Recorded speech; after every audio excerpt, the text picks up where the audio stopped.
Welcome to class. We want to again remind you that this note is a continuation of what we've done before on rural sociology. For this section, we want to discuss the characteristics of the innovation. At the end of the session, we expect every candidate to have a good understanding of characteristics of innovation. What are the things that make up this concept of innovation? What do you see? What do you observe? And then you now say these are characteristics of innovations. Of course, we are discussing these things in line with the major factors that affect resistance and conduciveness of an innovation to a rural society. So what we're discussing here is basically the major factors that affect resistance and conduciveness of innovation in rural communities. So we are taking an aspect of it, which is the characteristics of an innovation. And then we'll also be looking at factors affecting the acceptance of change. So these two aspects are the aspects we're going to look at in this particular session.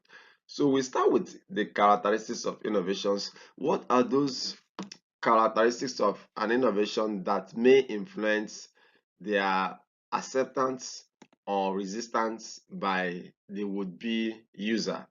Of course, within the context of our study, the would-be user here is the extension clientele, and then to be precise, we are talking about the farmer. So some of these characteristics would include: one, relative advantage. When we mention relative advantage, we are looking at the outcome of comparing an innovation over an existing practice. For instance, you are telling farmers to adopt Faro 45, which is a new variety of rice. Now, the question is, what are the advantages that this variety will be bringing on board? Is it going to mature early? Is it going to cook faster? Does it have better taste over whatever the farmer must have been eating before now? Then yield. We don't need to forget yield. Is it going to improve the yield of rice farmers, from their rice farms? Of course, we know that once there is an increase in yield, we look out for the attendant increase in revenue. So will this variety of bringing, what are those advantages? There are a whole lot of them. That's what we discuss under relative advantage. What degree does this innovation, to what extent does this innovation exercise superiority over the one that is meant to replace? It can be economic gains, it could be social gains, it could be religious gains, it could be emotional gains. But then an innovation must be bringing an advantage over what is being practiced by the farmers. Then cost.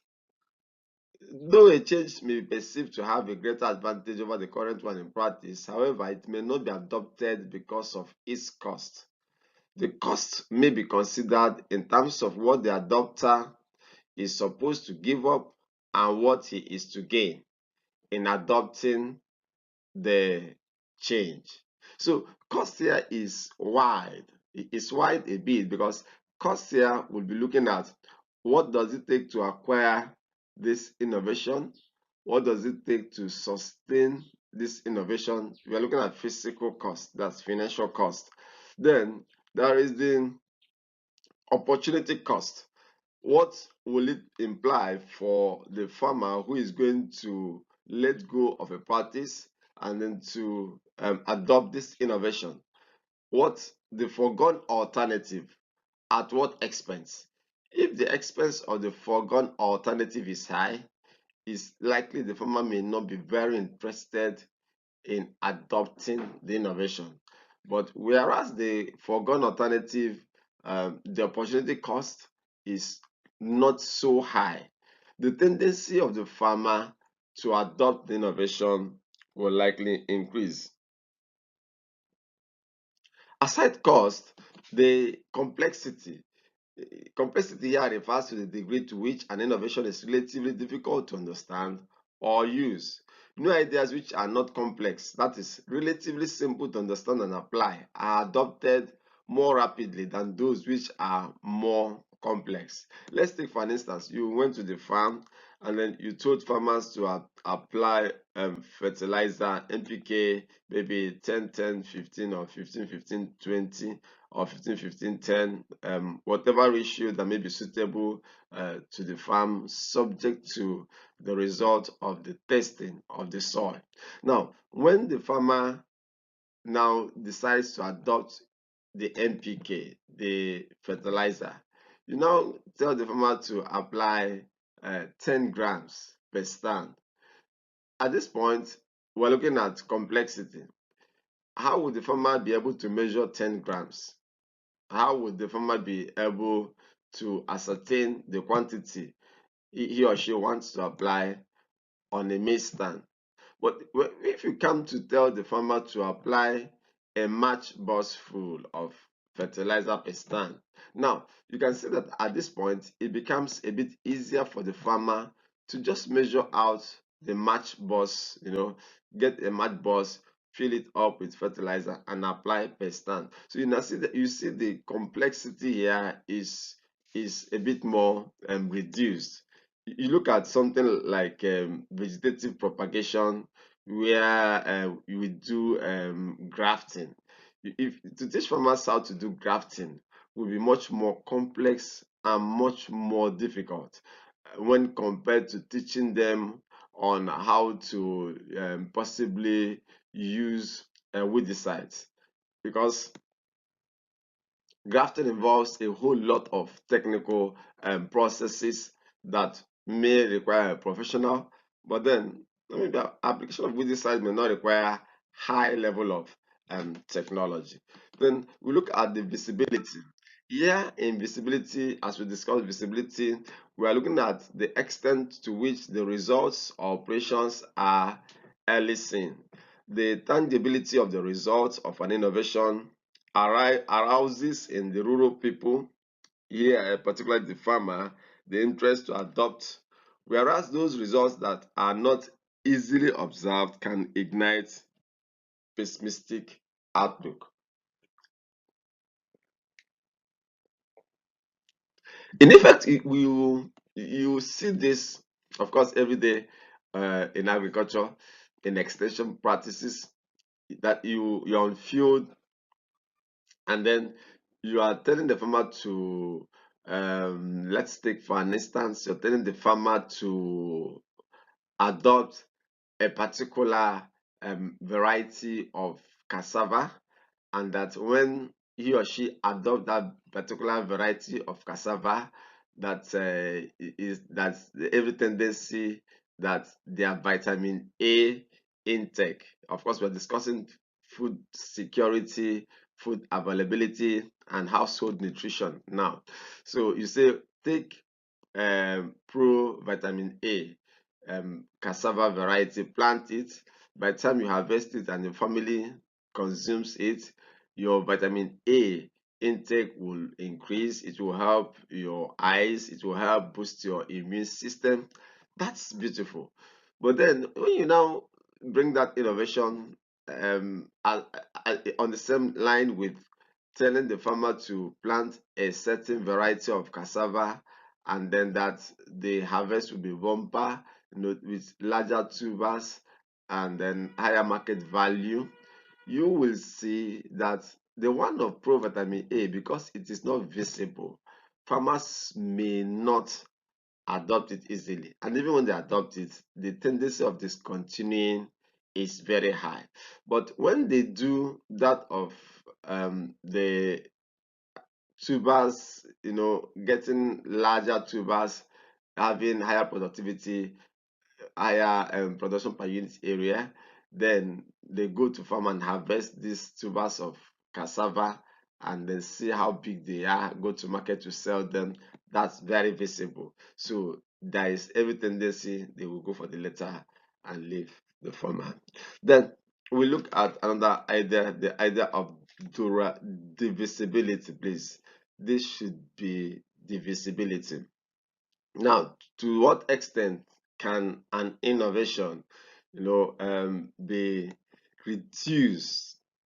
Can it be tried in parts or on a limited scale? To what extent can we say, let's do this on a small scale? Remember when we discussed the schedule of innovation transfer, the research institutes, universities, innovation incubation centers do their bits in the labs, then move it to the SPAT, the small plot adoption technique, and then from the SPAT they go to offer before it gets to the SPAT and the offer are simple control measures or assessment measures that ensures that innovations are tried on a small basis. Now, the innovation that you bring into the farmers, if it cannot be tried on a small basis, on small plots, it may be difficult for them to adopt it. Imagine telling the farmer to try an innovation on a 500 hectares of land. That would be difficult because there are few farmers that may possibly own up to 500 hectares of land. Then we look at the compatibility. This refers to the extent to which an innovation is consistent with existing values, norms, and past experiences of the adopter. Innovations which are compatible with these factors are more readily adopted than those which are not. If an innovation is compatible, people adopt them very, very easily. If it is in line with what they already know, people will likely go for them very, very easily than when it's bringing in a verge of new ideas and concepts. Let's take, for instance, in this case, you remember the migration from Android phones to iOS, the iOS phones, the Apple phones, yeah, the iPhones. Now, you can see that most persons will prefer to go for higher quality of Android phones, but let's say Samsung, Redmi, they are Android phones. People prefer to go for those phones because it is compatible with the mode of operation of the lower versions of Android that they used to have. You see rich men, very rich farmers, they prefer higher versions of Android phones to iOS, because iOS will now require that you start a new learning process, learn how to do this, learn how to do that, learn how not to do this, learn how not to do that. So when you are introducing an innovation, if it is compatible with what the people are already doing, then the tendency that they will accept that innovation is very high.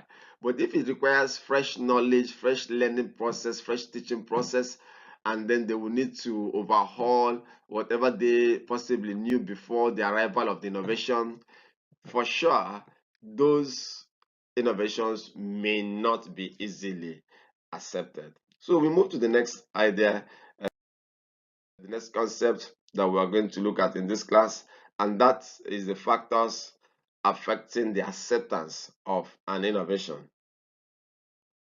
These factors will include: one, the role of the change agent. The change agent here is the extension agent. The identity or personality of the change agent greatly affects the adoption of a change.